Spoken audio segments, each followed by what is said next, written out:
안녕하세요. 서울에서 의류 디자이너로 활동 중인 40대 여성입니다.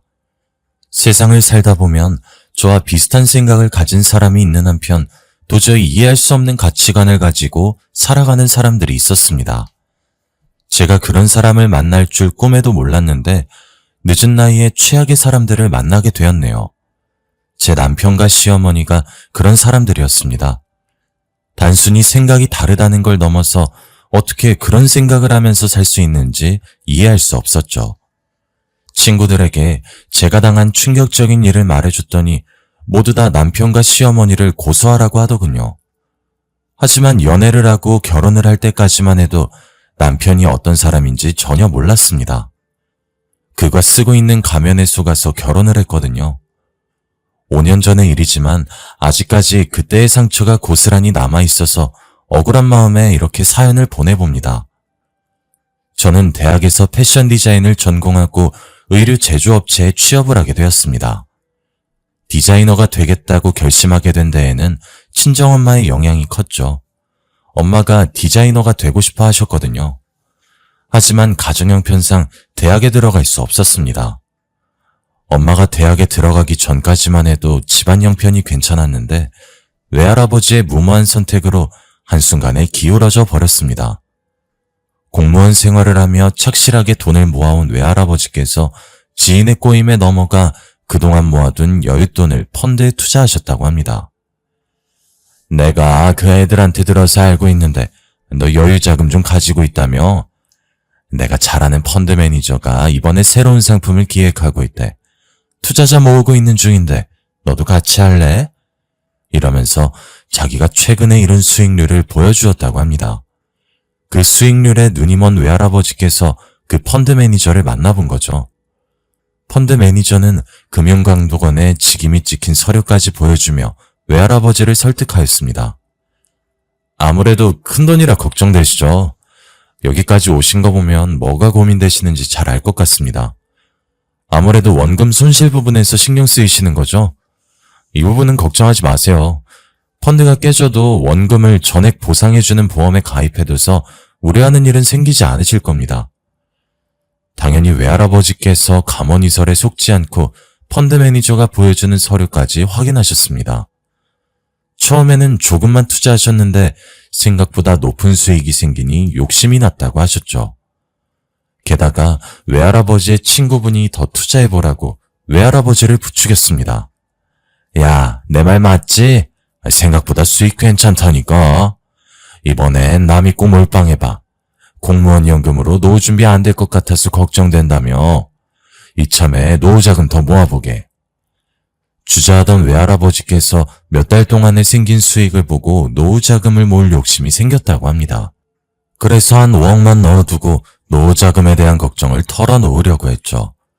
뒤늦게 이 사실을 알게 된 외할머니께서 외할아버지를 말려봐도 소용없었습니다.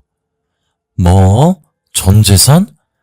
여보, 적당히 해요. 전재산 함부로 투자했다가 무슨 일이라도 생기면 어쩌려고 그래요? 당신이 뭘 한다고 그래? 당신도 통장에 찍힌 수익 봤잖아. 큰돈 만지려면 때로는 과감해져야 돼. 위험이 큰 만큼 그만큼 보상이 따라온다고. 결국 외할아버지께서 여유자금에 대출까지 얹어서 펀드에 몽땅 투자하셨습니다. 그런데 외할아버지께서 전 재산을 몰빵하기를 기다렸다는 듯이 2달 후에 그 펀드가 깨지고 말았죠.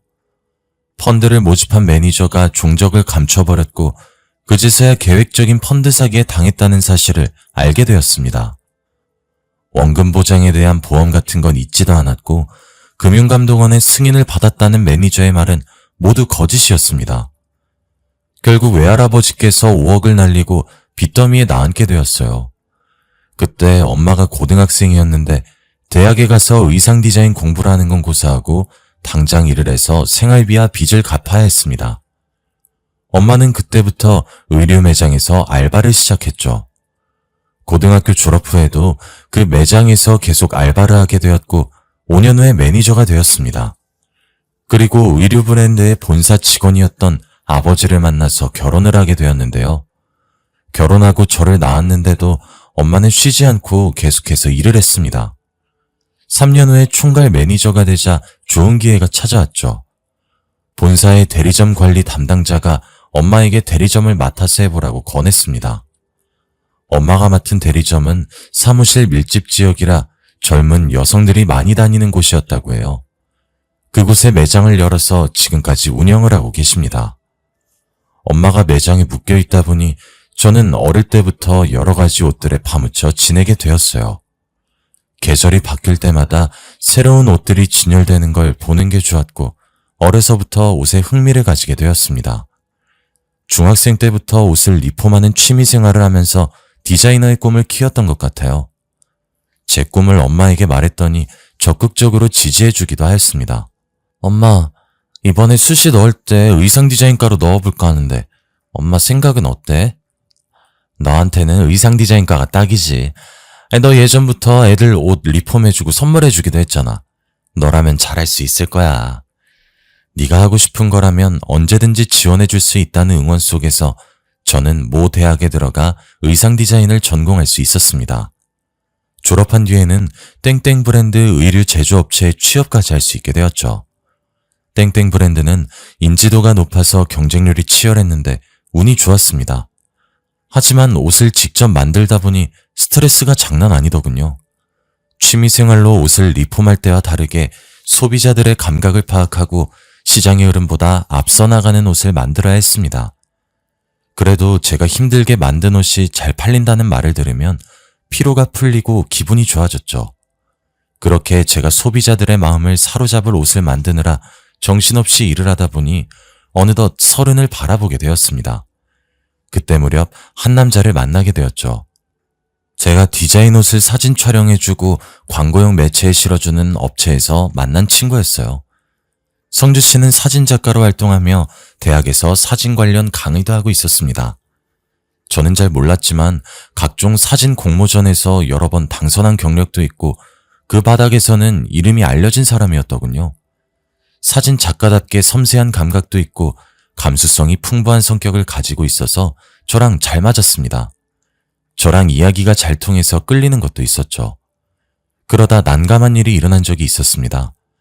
제품의 사진을 촬영하러 스튜디오로 갔는데 모델이 말도 없이 잠적했다고 하더라고요.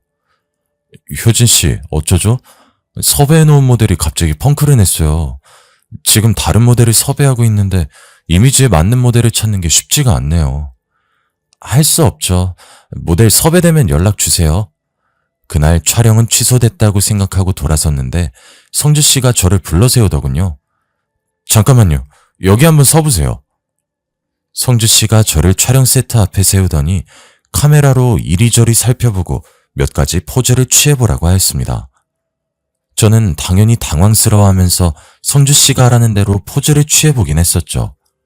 사진을 몇 장 찍어보고 감상하고 있길래 제가 성주 씨 곁으로 가서 사진을 보며 물었습니다. 성주 씨, 갑자기 제 사진은 왜 찍으세요? 아주 좋은데. 효진 씨가 직접 모델해보는 건 어때요? 네? 아니요, 전 모델해본 적도 없고 그럴 생각도 없어요. 지금 출시된 옷이랑 효진 씨랑 잘 어울려요. 시험 삼아 한번 해보죠. 어차피 적당한 모델도 없잖아요. 성주 씨가 계속 급하지 않냐고 모델 찾을 시간 어디 있냐고 하길래 촬영을 하게 되었습니다. 처음에는 어색했지만 몇 번 하다 보니 어느 정도 익숙해지더라고요. 그동안 본 게 좀 있어서 모델이 했던 포즈들을 따라했던 것 같습니다. 다행히 성주 씨 반응도 괜찮더군요. 그래요, 딱 그 자세요. 허리에 손 얹으시고, 좋아요. 웃으면서 턴 한 번. 오케이. 의자 잡고 앞 보면서 방긋 웃고, 좋아요. 성주 씨가 계속해서 다른 포즈를 요구하면서 쉴 새 없이 플래시를 터뜨렸어요. 이게 잘 될까 싶었는데 제가 찍은 제품 사진이 생각보다 많이 팔리더라고요. 반응이 좋아서 성주 씨도 저도 무척이나 기뻐했습니다. 효진 씨 축하해요. 제 예상보다 반응이 좋아서 다행이에요. 모두 성주 씨가 잘 찍어주신 덕분이에요. 고마워요. 우리 팀끼리 축하주 좀 마실까요? 오늘 다들 약속 없으시죠? 그날 밤 저희 팀끼리 자축하는 의미에서 회식 자리를 만들었습니다. 근데 그 자리에서 성주 씨가 제게 만나는 사람이 있냐고 묻는 거 있죠? 효진 씨, 혹시 만나는 사람 없나요? 효진 씨 진짜 인기 많을 것 같은데. 아니요, 저 인기 없어요. 오히려 성주 씨가 많을 것 같은데요. 저도 인기 없어요. 이제 슬슬 연애도 해야 하는데 바빠서 연애를 못 하겠네요. 아무래도 혼전순결이라 만나기도 어려운 것 같아요. 혼전순결이요? 성주 씨 교회 다니세요? 네? 네, 맞아요. 효진 씨도 교회 다닌다고 들었는데 어디 교회 다니세요? 네, 저 땡땡교회 다녀요. 성주 씨는요? 아, 교회요? 뭐였지? 별로 안 마셨는데 술에 취했나? 기억이 안 나네. 성주 씨가 술에 취했는지 교회 이름이 생각이 안 난다고 하더라고요. 그러면서 이렇게 예쁘고 잘난 여자가 왜 남자가 없냐는 말을 계속했습니다. 저는 술김에 농담이라고 생각하고 가볍게 받아 넘겼어요. 그런데 성주 씨가 갑자기 일어나서 바람을 쐬러 가자고 하는 거 있죠? 다른 팀원들은 저희가 무슨 말하는지 신경도 쓰고 있지 않아서 얼떨결에 같이 나가서 찬바람을 좀 쐈죠. 술집 앞에서 멍하니 서 있다가 포장마차 하나를 발견했습니다. 포장마차에 김국을 팔길래 반가웠죠. 저희 엄마가 해남 사람이라 김국을 자주 해줬거든요. 우와, 여기 김국을 다 파네요? 김국 파는 거 처음 본다. 김국? 김국이 뭔데요? 말 그대로 김으로 만든 국이에요. 저희 엄마가 바닷사람이라 어렸을 때 자주 해줬거든요. 저 한 번도 먹어본 적 없는데 저기 들어가서 소주에 김국 먹어볼까요? 아, 그럴까요? 술도 알딸딸하게 취했겠다. 김국을 보고 신나서 성주 씨와 단둘이 술을 마시게 되었습니다. 김국에 대한 추억을 이야기하며 엄마 덕분에 의상 디자이너를 꿈꾼 순간까지 털어놓게 되었죠. 그렇게 성주 씨와 친해져서 술친구가 되었습니다. 식성이나 주량이 저랑 비슷해서 편했거든요. 자연스럽게 사이가 가까워지다 보니 팀원들이 저희 둘이 사귀는 거 아니냐고 놀리기 바빴습니다. 처음에는 아니라고 딱 잡아댔지만 성주 씨랑 사귀면 어떤 기분일까 궁금한 마음이 들더군요. 그래서 이번 주 토요일에 산을 타고 막걸리 한잔 하자는 제안에 주말에도 만나다 보니 자연스럽게 교제하게 되었습니다. 이때부터 성주 씨라고 부르던 게 성주 오빠라고 부르게 되었네요. 그렇게 사귄 지 1년 3개월쯤 되었을 때였습니다. 오빠가 결혼 이야기를 꺼내더군요. 결혼 정년기를 훌쩍 넘겼고 프로포즈를 거절할 만큼 오빠한테 흠이 있는 것도 아니었습니다. 게다가 오빠도 혼전순결을 고집할 만큼 독실한 기독교인이었으니까요. 이런 사람 만나기 힘들다는 생각이 또 들어서 제가 망설이고 있으니 시어머니도 결혼을 서두르라고 했습니다. 너 올해 나이가 몇 살이라고 했지? 지금 임신해도 노산이라서 건강해친다. 딱 하나만 낳아도 되니까 얼른 결혼해서 애 가져야지. 뭘 망설이고 있어? 어머님, 아무리 그래도 앞으로 인생이 걸린 중요한 문제인데 다음 달은 너무 빠른 것 같아요. 빠르긴 뭐가 빨라? 나는 20살 때 맞선 보고 일주일 뒤에 바로 시골렸다. 그때랑 지금은 다르죠. 지금은 제가 하는 일도 있고. 제가 애둘러서 거절하려고 하는데 오빠가 더하더군요. 얼른 결혼하자고 시어머니보다 더 심하게 재촉을 하고 있었습니다. 결혼하면 일 못하는 것도 아니잖아. 엄마, 내가 알아보니까 보름 뒤에 좋은 식장에 자리가 비었다고 하더라. 내가 그때 하겠다고 예약했는데 거기 식장 한번 보러 가게. 뭐? 오빠, 나한테 말도 안 하고 막 정하면 어떡해. 너도 좋아할 거야. 거기 결혼식장 자리 없어서 결혼 못해. 적어도 1년 전엔 예약해야 한대. 그래도 상의를 해야지. 정식으로 결혼 이야기가 오간 것도 아닌데. 제가 기분 나쁘다고 온몸으로 표현했는데도 오빠는 신경도 쓰지 않았죠. 절대 안 된다고 소리쳐도 보름 뒤에 식을 올리기로 결정해버린 것입니다. 저와 친정의 상의나 허락을 받지도 않았는데 일어난 일이었죠. 화가 난 제가 오빠를 따로 불러내서 잔소리를 해봐도 소용없었습니다. 오빠, 갑자기 왜 그래? 나한테 결혼 이야기 꺼낸 적도 없잖아. 이렇게 식장도 잡아버리면 어떡해.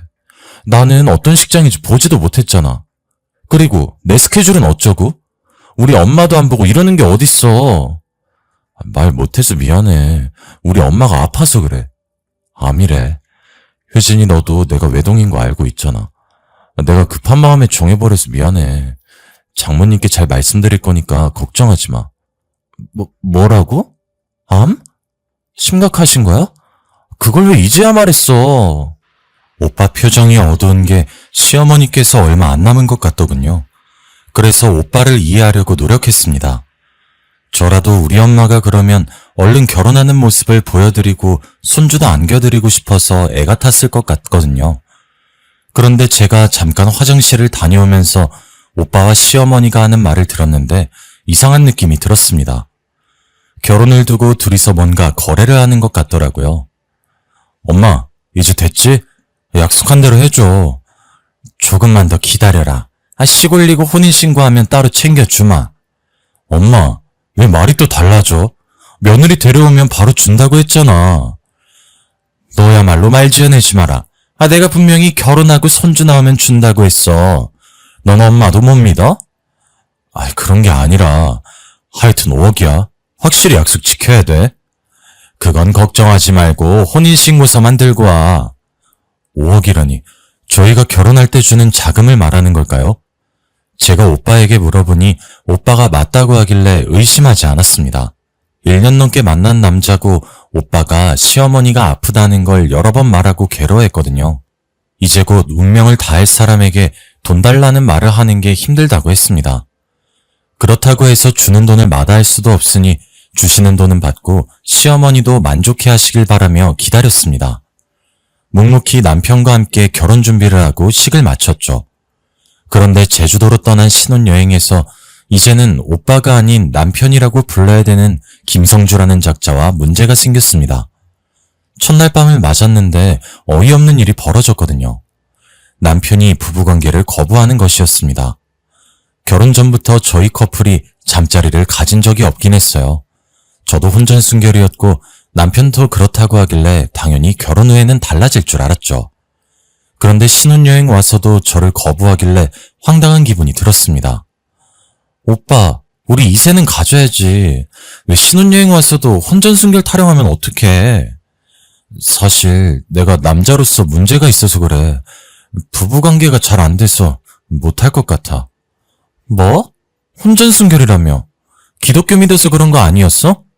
오빠, 말해봐. 그동안 나 속인 거였어? 제가 대답을 닥달하니 그제야 기독교는 믿은 적도 없고 혼전순결인 적도 없었다고 말하더군요. 남편은 예전부터 성기능에 장애가 생겨서 병원에서 치료를 받는 중이라고 했습니다. 저는 그 말을 신혼여행 온 날 듣게 될 줄은 꿈에도 몰랐죠. 아니, 그런 말을 왜 이제 와서 하는 거야? 오빠, 나한테 숨기는 거 더 있는 거 아니지? 아니야, 나 숨기는 거 없어. 말 못한 건 미안해. 예전부터 말하려고 했는데 남자로서 자존심이 상해서. 조금만 기다려줘. 곧 좋아질 거야. 그러면서 결혼을 왜 서둘렀어? 좋아진 다음에 해도 되는 거잖아. 제가 화를 내니 남편이 고듭 고개를 숙이며 미안하다고 했습니다. 그래도 시어머니께서 아파서 그런 것이니 이해하려고 노력했죠. 그렇게 첫날 밤을 허망하게 보내고 다음 날이 되었습니다. 서로 등을 지고 잠잔 것도 모자라 아침에 일어나 침묵 속에서 밥을 먹으니 어색하기 그지없더군요.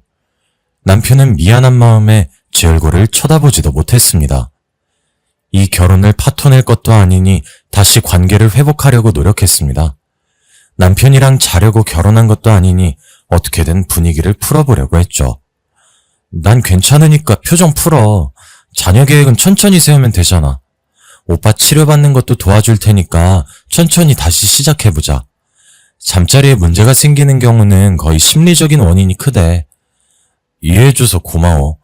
앞으로 숨기거나 속이는 일 없도록 할게. 치료도 꾸준히 받을 거야. 아휴, 이래 와서 이거 먹어봐. 밥 먹고 뭐 할까? 제주도에 유명한 게 뭐가 있지? 의기소침해 있는 남편이 안쓰러워서 먼저 다가가서 위로해 주었죠. 아예 남자구실을 못하는 것도 아니고 꾸준히 치료받으면서 압박감을 떨쳐내면 괜찮아질 거라고 생각했습니다.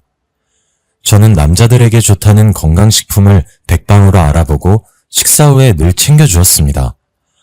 밤마다 부담스러워하는 남편을 위해 잠자리를 닥달하지 않고 기다리기도 했죠. 하지만 친구들이 제 고민 상담을 듣고 이해가 안 간다는 표정을 지었습니다. 뭐? 잠자리를 못해? 그래놓고 결혼을 왜 서둘렀대? 시어머니께서 손주 보고 싶어 하셨다며? 거기에 한술 더 떠서 우리 남편이 사기 결혼에 잠자리 거부까지 이혼당하기 딱 좋은 상태라고 하더군요. 저는 친구들이 무슨 말을 하든 간에 듣지 않았어요. 저희 부부가 잠자리에 반해서 결혼한 것도 아니고 진짜 서로의 성격과 마음을 보고 만난 것이라 신경 쓰지 않은 거죠. 게다가 남편은 시어머니를 몹시도 걱정하고 있는 상태였습니다. 시어머니를 위해 서둘러 혼인신고부터 하고 매주마다 시어머니를 보고 오는 것 같았죠. 어느 날은 시어머니를 만나고 오더니 무슨 이유인지 몰라도 몸도 제대로 가누지 못할 정도로 술에 취했더라고요. 집에 들어오자마자 풀썩 주저앉아 버리길래 남편을 붙들고 물었습니다.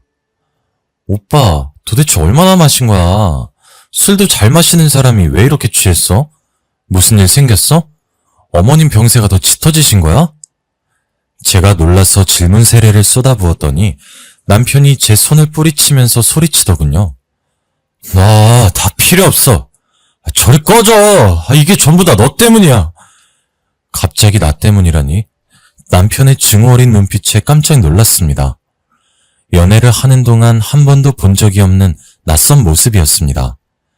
제가 당황해서 우물쭈물 못하고 있는 동안 남편이 소파에 드러누워서 누군가를 찾기 시작했습니다. 정우야, 난 너만 있으면 돼. 정우야, 사랑해. 너무 보고 싶어. 남편이 정우라는 이름을 수십 번도 더 부르면서 애타게 찾다가 잠이 들었습니다. 정우가 누구길래 남편이 이토록 간절하게 부른 걸까요? 제가 잠들지 못하고 한참을 뒤적이다가 정우라는 사람을 생각하며 아침을 맞이했습니다. 어차피 잠들지 못할 거 일찍 일어나서 남편이 먹을 해장국을 끓여놨죠. 남편이 일어나더니 부엌으로 와서 제 눈치를 살폈습니다. 그래서 식탁에 앉혀놓고 남편에게 물었는데요. 이제 좀 정신이 들어? 해장국 먹으면서 얘기해봐. 어제 얼마나 마신 거야? 정호란 사람은 누구고? 정호? 정호라는 애랑 싸워서 그래. 열받는 일이 있어서 너무 많이 마셨어. 미안해. 정호란 사람은 또 누구고 무슨 일 있었는데? 나한테 말해봐. 당신은 몰라도 돼. 왜? 말해보라니까? 당신이 생각하는 그런 거 아니야. 나중에 말해줄 거니까 신경 쓰지 마. 남편이 신경질을 내길래 이야기를 그만두었죠. 저는 정호라는 사람을 알아내야겠다는 생각이 들어 남편의 물건을 뒤져보았습니다. 핸드폰을 가장 먼저 뒤지고 싶었지만 비밀번호 때문에 문자나 전화 내역을 볼 수 없었습니다. 그래서 남편의 옷과 가방을 뒤지다가 지갑 속에서 사진 한 장을 발견하게 되었죠. 남편과 남자가 다정한 포즈를 취하고 있는 사진이었습니다. 둘이 그냥 다정한 정도가 아니라 연인처럼 껴안고 볼을 맞대고 있었는데요. 그 남자는 저도 알고 있는 사람이었습니다. 최정호라는 이름의 피팅 모델이었거든요. 제가 디자인한 옷의 모델로 자주 일해서 저와도 안면이 있었습니다. 남편의 스튜디오에서 마주친 적이 있었는데 남편과 굉장히 친해 보였습니다. 제가 잠시 화장실에 다녀온 사이 입에 묻은 소스를 닦아주고 있었거든요. 하지만 남편과 그가 찍은 사진을 보자 안 좋은 예감이 들었습니다. 정호의 이름을 부르면서 사랑한다고 말하는 모습이나 남자와 다정하게 찍은 사진이 저를 의심하게 만들었습니다. 하지만 남편이 제 생각을 읽었다는 듯이 며칠 후에 저를 침대로 불렀습니다. 여보, 오래 기다렸지? 나 이제 준비됐어. 의사 선생님이 이제 잠자리 가져도 된대. 정말이야? 오늘 바로 자도 된다고? 그래, 우리도 이제 가져야지. 엄마도 손잡고 싶다고 난리잖아. 저는 남편이 저를 안을 수 있을까 싶었지만 그날 밤은 정말 황홀했습니다. 남편이 남자를 좋아하는 걸까 싶었는데 전부 다 제 착각이었다는 생각이 들었죠. 하지만 아쉽게도 이새는 바로 들어서지 않았습니다. 아무리 시도해도 임신 테스트기에 두 줄이 보이지 않아 저도 애탔습니다. 그런데 어느 날 부부관계를 하고 잠이 들었는데 옆에 누워있는 남편이 보이지 않았습니다. 안방에서 나가 거실을 살펴보니 남편이 베란다에 나가서 혼자 쪼그려 앉아 울고 있더군요. 제가 왜 그러냐고 묻고 싶었지만 남편이 저를 보고 금세 눈물을 닦아냈습니다. 그러면서 아이가 자꾸 생기지 않아 속상하다고 하더군요. 저는 시어머니 때문에 흘리는 눈물이라고 생각했습니다. 어머님이 언제 세상을 뜰지 모르니 불안해서 그런 거라고 여기고 남편을 꼭 안아주었죠. 안 그래도 시어머니께서 매주 집에 들리셔서 이세 소식을 계속해서 물어보셨거든요. 얘야, 너 아직도 소식이 없는 게냐? 네, 나름대로 최선을 다하고 있는데 잘 안 되네요. 그렇구나. 관계는 자주 하고 있는 거지? 그럼요, 어머님. 알았다. 그럼 됐어. 시어머니가 미소를 지으시면서 자리에서 일어서길래 얼른 배웅을 나갔습니다. 엘리베이터를 기다리는 동안 옆에 있어드리려고 했는데 어머님께서 전화통화를 해야 한다며 저보고 들어가라고 하셨습니다. 그래서 집 안으로 들어갔는데 어머님이 들리는지도 모르고 전화통화를 하시더군요. 어머님이 뭐라 하시길래 현관문에다 대고 귀를 기울이니 충격적인 말씀을 하셨습니다. 그래, 며느리랑 매주 잠자리 가지고 있다고 하더라. 이제 정호라는 놈하고는 끝이야. 남자랑 남자가 만난다는 게 말이 되니?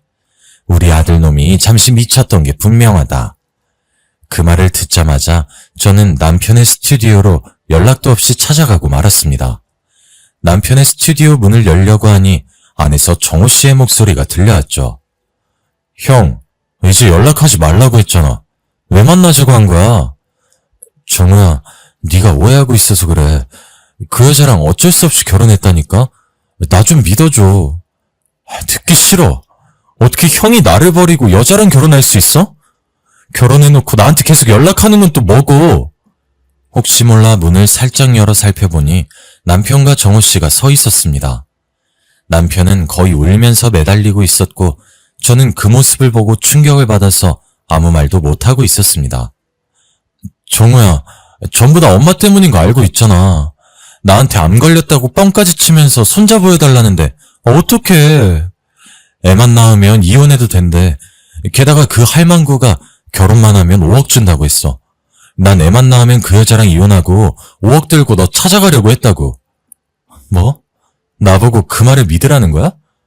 그런데 네 생각 때문에 그 여자랑 잘 수가 없어. 머릿속에 온통 네 생각뿐인데 좋아하지도 않는 여자랑 자야 하는 내 심정은 어떨 것 같아? 그러니까 정우야, 나 버리지 말고 조금만 기다려줘. 내가 너 행복하게 해줄게. 그래서 여자랑 결혼하고 잤다는 거야? 그냥 그 여자랑 평생 살아. 뭐하러 내 인생까지 망치려는데? 저는 남편과 정우 씨가 하는 말을 듣고 정신이 혼미해졌습니다. 남편이 동성애자란 사실을 알게 되니 머릿속이 멍해졌죠. 게다가 시어머니가 아프신 것도 거짓말이었습니다. 처음부터 끝까지 남편과 시어머니가 저를 속이고 이용하려고 했다는 사실에 갑자기 배신감이 몰려와 눈물이 쏟아지더군요. 그때 갑자기 문이 열리면서 정우 씨가 나왔고 남편이 붙잡으려고 따라 나왔을 때였습니다. 당신 왜 거기 있어? 설마 전부 다 들은 거야? 남편이 저를 보고 얼굴이 창백해지더군요. 마음 같아서는 남편의 멱살을 붙잡고 한바탕 욕이라도 해주고 싶었지만 몸이 말을 듣지 않았습니다. 그래서 그냥 돌아서서 집으로 들어오고 말았죠. 그날부터 남편은 집에 들어오지 않았습니다. 며칠 동안 고민하던 저는 시어머니를 찾아가 물었습니다. 어머님, 성주 오빠 동성애자 맞죠? 남자 좋아하는 거 맞잖아요. 이제 저 속이려고 하지 마세요. 정우 씨랑 있는 거 다 봤어요. 그러니까 솔직하게 털어놓으세요. 제가 모든 걸 알고 있다고 말하자 시어머니께서 더 이상 변명하지 않고 모든 걸 털어놓았습니다. 남편이 또래 남자애들이랑 다르다고 느낀 건 고등학생일 때였다고 하네요. 초등학생 때부터 워낙 수줍음이 많고 여자 같은 성격이라서 따돌림을 당할까봐 걱정했지만 고등학교에 들어간 후에 뜻밖의 일이 벌어졌다고 합니다. 어머님 집으로 전화 한 통이 왔습니다. 전화를 받아보니 낯선 목소리가 들려왔다고 하는데요. 여보세요? 거기 성주 어머님 되시죠? 네, 맞아요. 그런데 누구시죠? 전 성주 친구 순길이 엄마예요. 아, 네, 순길이 어머님이 어쩐 일이세요? 전화로는 곤란하고 만나서 꼭 드릴 말씀이 있습니다. 일단 시어머니께서 순길이라는 친구의 엄마를 집으로 초대했다고 합니다. 그리고 그날 친구 엄마에게 충격적인 사실을 들었다고 하죠. 성주가 글쎄 제 아들에게 키스하면서 고백했다고 하네요. 순길이 말로는 여러 번 그랬다고 해요. 하지 말라고 거부해도 그러는 바람에 애가 정신적인 충격을 많이 받았어요. 네? 지금 무슨 말씀하시는 거예요? 우리 성주가 그럴 리 없어요. 시어머니께서 그 말을 듣고 큰 충격을 받았다고 해요. 친구 엄마는 한 번 더 그런 일이 일어나면 전학을 가게 만들 거라고 경고했다고 하는데요. 시어머니는 그날 바로 남편을 붙잡고 따졌다고 하죠. 남편이 순길이란 아이를 사랑했다고 고백하자 어머님께서 남편을 정신병원에 보냈다고 합니다. 그 결과 남편이 동성애자란 사실을 알게 되었고 시어머니께서 어떻게든 남편에게 여자를 소개해 주려고 노력했다고 하네요. 하지만 남편은 끝까지 변하지 않았다고 합니다. 성인이 되어도 남편을 강제로 바꾸려고 해서 남편이 무릎 꿇고 애원했다고 해요. 엄마, 나한테 도대체 왜 이러는 건데? 이제 제발 날 이해해줘, 어? 뭐? 남자 좋아하는 걸 이해해달라고? 그게 될 거라고 생각하니? 네 애미가 혀 깨물고 죽어야 정신 차릴래? 사내 구실 못하는 아들 두고 사느니 차라리 죽는 게 나아. 시어머니께서 아들이 보통 남자애들하고 다르다고 생각하고 윽박지르며 강압적으로 굴었어요. 강제로 동성연애를 막고 여자애들이랑 어울리게 만든 거죠. 그 결과 남편은 오히려 동성애인이 생기면 숨기고 시어머니를 피해 다녔다고 해요.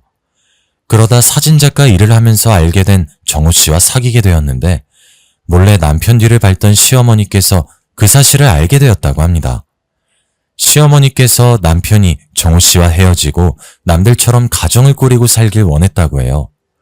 하지만 남편이 끝까지 정호 씨와 헤어지지 않자 시어머니께서 여자와 결혼하지 않으면 모자의 연을 끊고 의절하겠다고 협박까지 했다고 합니다. 그조차도 듣지 않아서 최후의 수단인 돈으로 회유했던 거죠. 진짜 여자랑 결혼해서 손자 하나만 낳아주면 5억을 주마. 그 뒤로 이혼하든 몰래 정호랑 만나든 신경 안 쓸 테니 제발 이번 한 번만 엄마 부탁 좀 들어주라. 어? 그 말에 넘어간 남편은 적당한 여자를 물색하다가 혼전 순결을 고집했던 저와 결혼했던 것입니다. 남편은 제가 부부관계를 재촉할 것 같지 않아서 서둘러 결혼을 했던 겁니다. 저를 이용해 5억을 받고 정호 씨와 행복하게 살 날을 꿈꿨던 거죠. 저는 그것도 모르고 남편을 배려하며 잠자리를 가져왔습니다. 하지만 손자를 가져야 했던 남편은 울며 겨자 먹기 식으로 저와 원치 않는 관계를 가졌던 거예요. 저는 시어머니께 그 말을 전해 듣고 참아왔던 분노를 토해냈죠. 어떻게 저한테 이럴 수 있으세요? 오빠를 그렇게 만든 어머니가 더 나빠요. 왜 아들을 이해해주지 못하세요? 이렇게 결혼시키면 오빠가 이제 여자가 좋아졌다고 할 것 같았어요? 행복하다고 어머니께 감사하다고 할 것 같았냐고요. 그리고 오빠랑 어머님 사이에 낀 제 인생은 누구한테 보상받아야 해요? 네? 말씀 좀 해보세요. 두 모자의 농간에 놀아난 게 분하고 억울해서 악을 쓰면서 소리를 질렀습니다. 시어머니가 미안하다고 사과할 줄 알았는데 오히려 제게 맞받아치더군요. 이게 왜 내 잘못이야? 남편 하나 휘어잡지 못한 네 잘못이지. 무슨 수를 쓰든지 애만 가졌어 봐. 그럼 성주도 정신 차렸을 거 아니야? 내 말이 틀려? 네, 틀려요. 어머님은 며느리를 속여놓고 죄책감도 안 느껴지시나요? 저는 끝까지 어머님을 믿었는데 어떻게 저한테 이럴 수 있으시냐고요. 시어머니께서 끝까지 자신의 잘못을 인정하지 않으셨어요.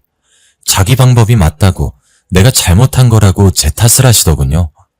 저는 어쩔 수 없이 남편에게 이혼 소송과 정신적인 피해 보상까지 청구하였습니다. 제가 소송했다고 말하자 시어머니께서 그제서야 제게 잘못했다고 매달렸지만 저는 봐줄 생각이 없습니다. 아직도 시어머니께서 제게 한 말을 기억하고 있으니까요.